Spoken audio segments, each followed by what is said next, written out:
Let me ask you something honest. Have you ever had a dream so big it almost scared you?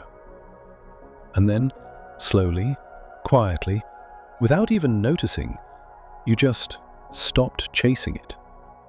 Not because someone told you to stop, not because life got too hard, but because somewhere deep inside, you started believing you just weren't made for it, that you were ordinary, that epic things happen to other people. Well, what if I told you that the person who felt exactly the same way, someone who failed, quit, started over, failed again, went on to build one of India's most respected brands and wrote a book that changed how millions of people think about success, failure, and life itself? Stay with me, because by the end of this video, you're going to walk away with something that could genuinely change the direction of your life. And I mean that. Hey, welcome back. If you're new here, I'm so glad you found this.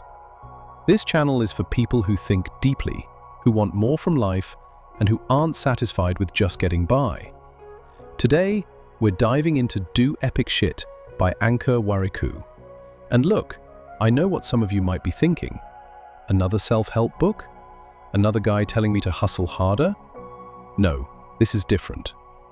Ankur Warikoo isn't a motivational speaker standing on a stage in a fancy suit, yelling at you about your potential.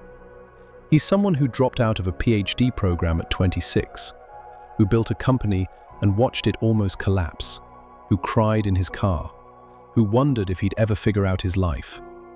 And from that place, from that very human, very messy, very real place, he wrote this book.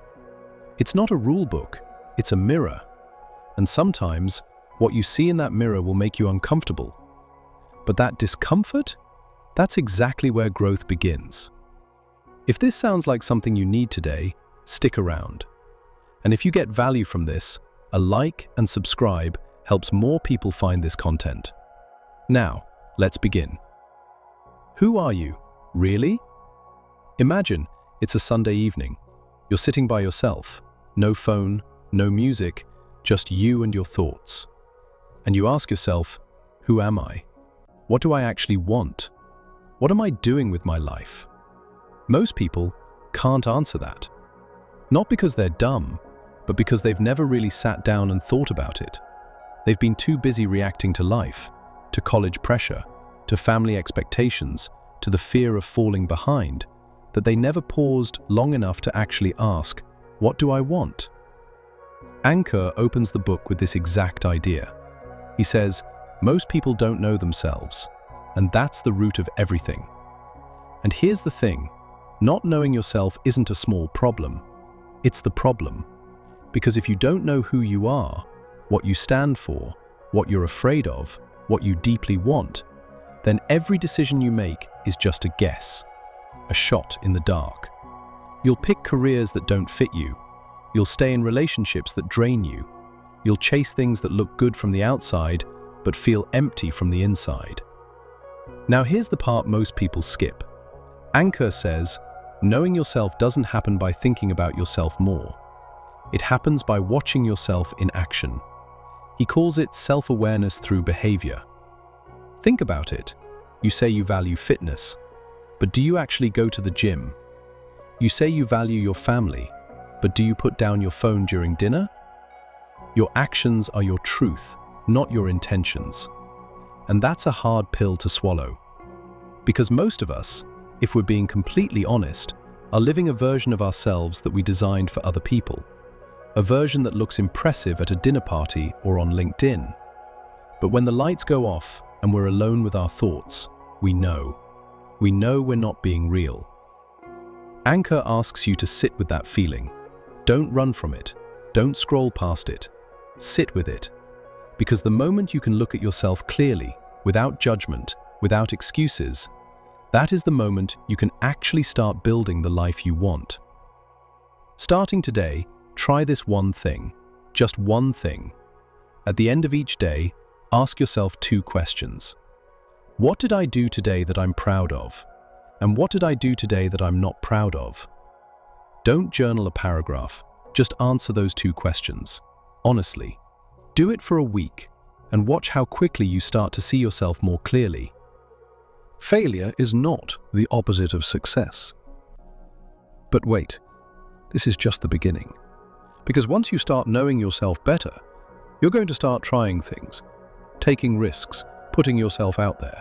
And when you do, you're going to fail. Not maybe, not sometimes. You will fail. And Ankur doesn't sugarcoat this. He doesn't say failure is a stepping stone in some poster quote kind of way. He actually lived it. At 26, he was on the verge of completing his PhD at the University of Maryland. Full scholarship, a dream many people would kill for. And he quit. He walked away from it. Not because he was lazy, not because it was hard, but because he realized, deep down, that it wasn't his dream. It was the dream he thought he should have. He came back to India with nothing, no plan, no money, just the terrifying freedom of a blank page. And the next few years? Brutal. He started businesses that didn't work. He made decisions that cost him money and relationships.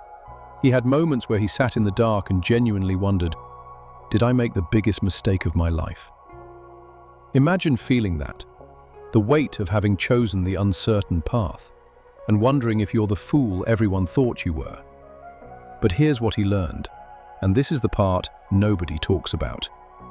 Failure isn't the opposite of success. Failure is part of success. Every time he failed, he learned something about himself, something he couldn't have learned any other way. He says in the book, "I would rather have tried and failed than never have tried and always wondered." That sentence hit me hard when I first read it, because the real failure, the one that haunts people, isn't the failure that everyone can see. It's the quiet, private failure of never having tried. 5 years from now, 10 years from now, if nothing changes, the thing you're going to regret isn't the time you tried and it didn't work out. It's the thing you never tried at all. And you already know what that thing is. Habits are not about discipline. Now, here's where the book gets really interesting. Because after all that talk about self-awareness and failure, you might be thinking, okay, I get it. But how do I actually change? How do I build better habits? How do I stay consistent when life keeps getting in the way? Ankur has a very surprising answer to this. He says, stop relying on discipline. I know that sounds wrong. Everything you've heard says you need more discipline, more willpower, more grit. But think about it for a second. How many times have you started something motivated, fired up, ready to change your life, and then quit 2 weeks later? If discipline was the answer, you would have figured it out by now. Ankur says the problem isn't you. The problem is the system. Most people try to build habits by relying on how they feel in the moment. And feelings are unreliable. You feel amazing on Monday morning. By Thursday night, you're tired and you're making excuses. Real habits, the kind that last, are built on systems, not feelings. He uses the simplest example. If you want to read every day, don't rely on motivation. Just put the book on your pillow every morning, so that when you get into bed at night, there it is, staring at you. That's not discipline. That's design. You design your environment to make the behavior you want the easiest possible choice. Right now, you might be thinking, can something that simple really work? And the answer is yes, because the gap between who you are and who you want to be isn't usually a talent gap. It's a consistency gap. Small actions, repeated daily, over a long period of time. That's it. That's the whole formula. He talks about this idea he calls the 1% rule. Not in a math way, just in a real human way. If today you do something just 1% better than yesterday, just slightly more focused, slightly more honest, slightly more present, and you do that for a year, you become a completely different person. Not overnight, not in a big dramatic moment, but slowly, surely, quietly, like a river cutting through rock. Quick pause here. If what you're hearing is resonating with you, drop a comment below. Tell me, what's the one habit you've been trying to build but keep failing at? I genuinely want to know. And honestly, sometimes just writing it out is the first step. Okay, let's keep going. Because this next part, this is the one that changes everything. Money and the lies we tell ourselves. Let's talk about money. Because almost everyone has a complicated relationship with money, and very few people talk about it honestly. Ankur does. He grew up in a middle-class household where money was always a source of quiet stress. Not poverty, but the kind of careful, cautious relationship with money that many Indian families know well. Where spending feels slightly guilty. Where wanting more feels slightly greedy. And he says, that upbringing gave him something valuable and something limiting. Valuable because it taught him frugality, respect for money, the understanding that nothing comes free. Limiting because it also taught him to be afraid of money, to never talk about it openly, to feel like wanting financial success meant you were somehow a bad person. Sound familiar? Most people never examine their money beliefs. They just inherit them from their parents, from their culture, from the stories they were told growing up. And then they spend their entire adult lives acting on beliefs they never chose. Ankur talks about a concept he calls financial self-awareness. It's not about budgeting apps or investment strategies. It's about asking, why do I make the financial decisions I make? Do you spend money to feel better? Do you avoid saving because it feels like admitting you need to worry? Do you secretly resent people who are wealthier than you? And does that resentment make you avoid learning about money altogether? These are uncomfortable questions, but they're the questions that actually matter. He says, until you understand your relationship with money emotionally, every financial tool in the world is useless. And then he breaks it down in the most practical way. He talks about 3 buckets: one for living, one for saving, one for growing. Living, your day-to-day expenses, the non-negotiables. Saving, money that sits quietly, untouched, building security. Growing, money that you invest, that you put to work, that creates more money over time. The exact percentages matter less than the habit of thinking this way, of treating your money with intention instead of just watching it disappear every month and wondering where it went. He says something that really stayed with me. Most people know more about the latest Netflix series than they know about their own finances. And honestly, that landed. Because it's not a harsh criticism. It's just the truth.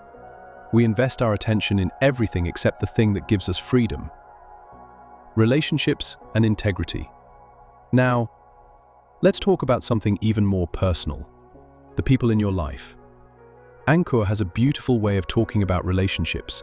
Not romantic relationships necessarily, but all relationships. Friends, family, colleagues, mentors. He says, your relationships are a direct reflection of who you are. Not in a judgmental way, in a deeply practical way. The people you spend the most time with shape how you think, what you believe is possible, and what you tolerate from yourself and others. If your closest friends never talk about growth, never challenge you, never make you think, it doesn't mean they're bad people, but it does mean that environment might be quietly holding you back. He talks about a concept called energy audits. He says, once a year, think about every significant person in your life and ask honestly, does spending time with this person leave me feeling energized or drained? Not every relationship can be, or should be, a source of energy. Family is complicated, life is complicated, but being conscious of the energy exchange in your relationships, that awareness changes how you show up. He also talks deeply about integrity. And this is where the book gets almost spiritual. Ankur defines integrity in a way I've never heard before. He says, integrity is not about being honest with other people. That's just basic decency. Integrity is about being honest with yourself. Do you say you'll do something and then not do it? Not to someone else, to yourself? Do you tell yourself you'll wake up early and you don't? Do you tell yourself you'll have that difficult conversation and you keep postponing it? Do you promise yourself this week will be different and it's not? Every time you break a promise to yourself, you chip away at your own self-trust. And when you don't trust yourself, you can't take big risks, because deep down, you're not sure you'll follow through. Integrity with yourself is the foundation. Everything else is built on top of it. That hit me like a truck the first time I read it. And now we get to the heart of it all, the title. Do epic shit. What does that actually mean? Because when I first heard it, I thought, oh, this is about achieving big things, starting companies, making millions, becoming famous. But the deeper you go into this book, the more you realize, epic doesn't mean famous. Epic doesn't mean wealthy. Epic doesn't mean impressive to the world. Ankur defines doing epic shit as living in a way that is completely, unapologetically, authentically yours. That's it. Not someone else's version of success. Not your parents' dream for you. Not the Instagram version of a good life. Yours. And here's the thing. For some people, doing epic shit might look like building a company. For someone else, it might look like raising confident children. For someone else, it might look like painting in a small studio every morning and selling work at local markets. The size of the dream doesn't define it as epic or not. The honesty of it does. Are you chasing what you actually want? Or are you performing a life that looks good from the outside? Ankur asks this with such gentleness in the book. Not aggressively, not as a challenge, as an invitation. An invitation to stop, to sit down, to be quiet for a moment, and ask, am I living? Or am I just existing? Because there's a difference. And somewhere deep inside, you already know which one you're doing. Honestly, I want to ask you something before we reach the end. What is the one thing in your life right now that you know, if you're truly honest with yourself, you need to change? Don't answer it out loud, just sit with it for a second. And if you feel like sharing, drop it in the comments. No judgment. This is a safe space. Because sometimes, just naming the thing is the beginning of everything. We're almost at the end. But I want to leave you with the idea that Ankur builds toward across the entire book, and it's this. Your life is not the result of one big decision.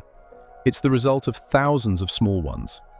The decision to wake up 5 minutes earlier, to read instead of scroll, to say no to something that doesn't align with you, to have the honest conversation instead of the comfortable silence, to save 50 rupees or $50 instead of spending it. None of these feel significant in the moment, but compounded over months and years, they are everything. Ankur tells a story, simple but powerful. He says, imagine two people standing side by side on a road. They both start walking, but one person is pointed just 1 degree in a different direction than the other. At the start, they look almost identical. After a mile, they're slightly apart. After 10 miles, they're far apart. After 100 miles, they're in completely different places, different cities, different worlds. That 1 degree difference? That's your daily choices.